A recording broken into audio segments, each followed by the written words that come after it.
Hi, Dean Guthrie. Hi. So, you recently wrote about institutional innovation in China, and the Agricultural Bank of China just announced recently that it completed its largest IPO in history.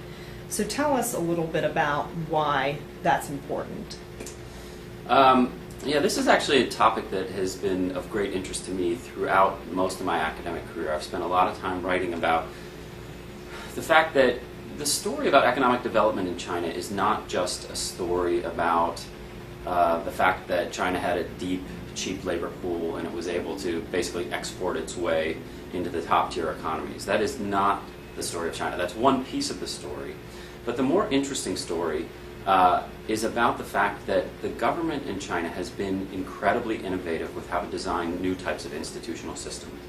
And so the Agricultural Bank of China is one example of this, but here again, people get caught up in the idea, well, this is a state-backed organization, and so it's really not, it's apples to oranges in terms of comparing it with what other IPOs around the world is. But my point is, in the work that I do, and the best place to read about this probably is in the China and Globalization books, is that this is truly institutional innovation on a level where China is experimenting with different types of structures and systems that are not caught in a debate over public versus private. Really, the interesting thing in China is not the question of who owns what. It's the question of how do you design the best incentive systems. So take, for example, General Motors.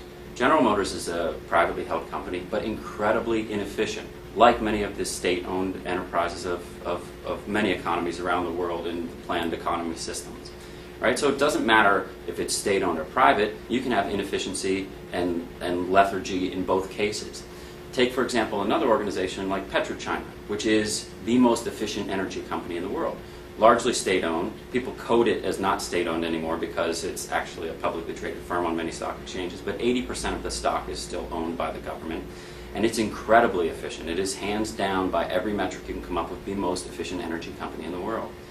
Take another example. My favorite story in China right now is a place called Suzhou. The Suzhou Industrial Park is a place that is one of the most dramatic economic development stories in the world. It's unbelievable to see what's actually going on there.